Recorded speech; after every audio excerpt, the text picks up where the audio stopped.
God's sake, hence, and trouble us not. For thou hast made the happy earth thy hell, filled it with cursing cries and deep exclaims. If thou delight to view thy heinous deeds, behold this pattern of thy butcheries.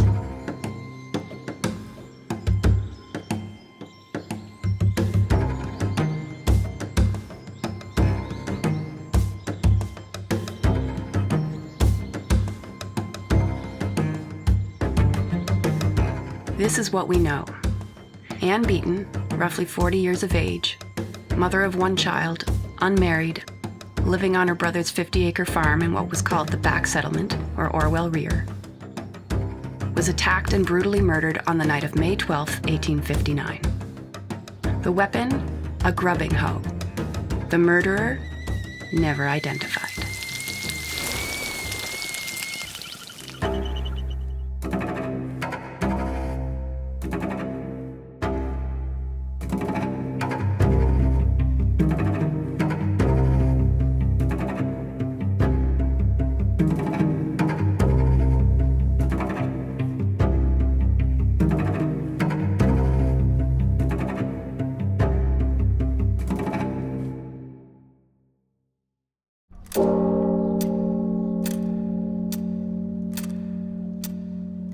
The afternoon of the murder, Anne went to visit a neighbor, Mrs. McPherson, to see some fabric that she had been weaving for Anne's brother Murdoch.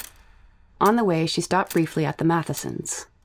After visiting and having tea with the McPhersons, she left for home at dusk, walking along Back Settlement Road. Murdoch Beaton returned home the next day and found that his sister hadn't come home the night before. This raised his concern, but he did not go searching for her.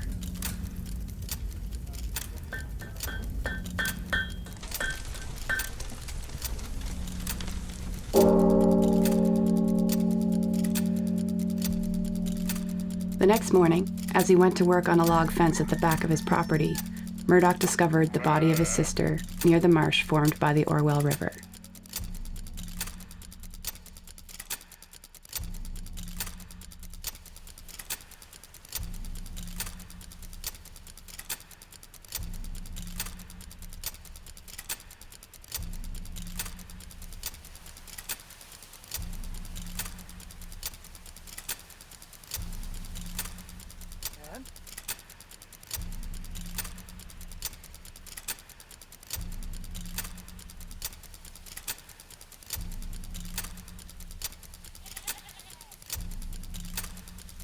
Anne?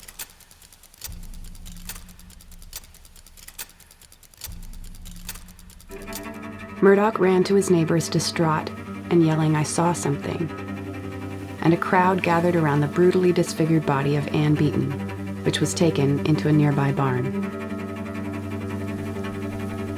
No murder weapon was discovered, although the suspicion was that Anne had been killed with an axe. Anne Beaton arrived on Prince Edward Island from the Isle of Skye in 1829 on the ship Mary Kennedy. Anne was about 10 years old at the time. Like most of the people in her community, she spoke Gaelic as her first language. She had made her way to an island which her people hoped would be a place of greater freedom after cultural oppression on the Isle of Skye. Highland dress and instruments like the harp and bagpipes had been prohibited there, as well as the speaking of Gaelic. Anne had been preceded on her journey to the island 3 years earlier by a minister by the name of Donald MacDonald. If you look on the island today, you'll find quite a number of Donald MacDonalds. MacDonald had earned a reputation for alcoholism, first in the Highlands of Scotland and then in Cape Breton.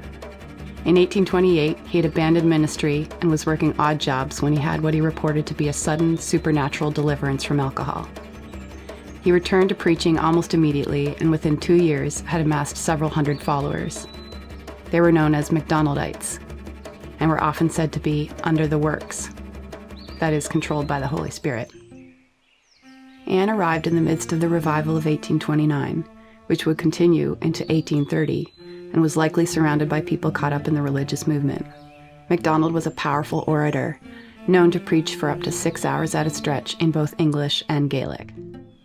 In Murdoch Lamont's biography of Reverend MacDonald, he describes MacDonald being approached by Anne Beaton at a religious revival in 1857. He was holding a Bible and a candle. While under the works, according to Murdoch, she struck the book and candle from its hands. MacDonald was reported to have said, "They are both under her feet now," and later marked the end of that girl. This was a year before she gave birth out of wedlock and only 2 years before she was murdered. MacDonald's prediction of Anne's demise was one of several times he correctly predicted the impending death of an acquaintance during his lengthy preaching career. According to Andrew MacPhail in his memoir, The Master's Wife, Anne Beaton's body was held in the schoolhouse, and all of the inhabitants of the settlement were required to lay a hand on the body. But as the body did not bleed afresh, they were all acquitted of the crime. There's no mention of this type of trial being conducted in the official record of the investigation, but the testimony of blood was reportedly one of many beliefs held by the community. The practice had been immortalized in Shakespeare's Richard III, where the wounds of Edward IV begin to bleed again as Richard comes near the body.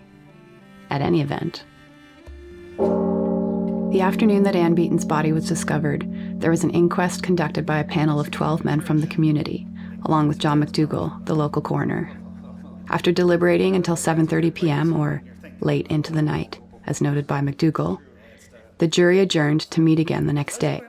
They ultimately concluded that Anne was the victim of a willful murder against some person or persons unknown. The 12 men signed the inquest document. 4 of them signed with their mark, as they were illiterate. We can only assume McDougall filled in their names himself, after the fact. These 12 men observed Anne's body. They inspected her wounds. They debated. John McDougall drafted a letter to the Lieutenant Governor describing them. And she was found dead in a field at the back of the farm of Murdoch Beaton. Her head and face mangled with cuts and bruises in a shocking manner. Her skull drove into her brain in diverse places.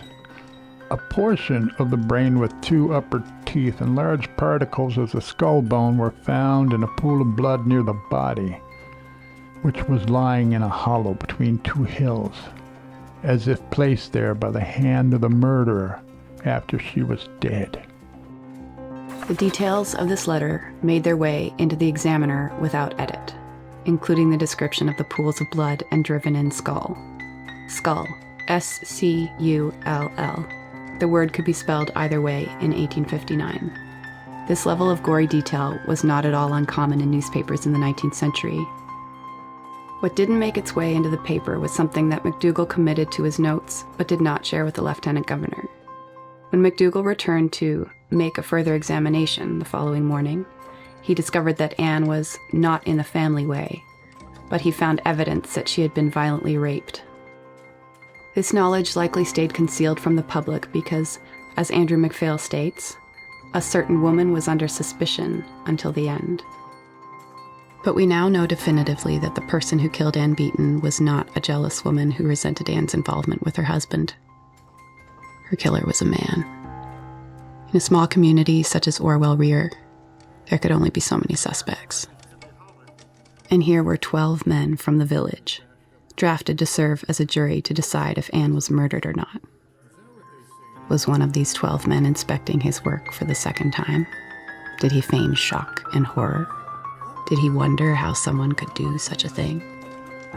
In the days that followed, one of them, signed with an X, would rise to be considered the chief suspect. When the police investigation began, people flocked to the village by the hundreds. And it would soon become incredibly clear that nearly everyone in Orwell Rear was convinced that they knew exactly who the killer was.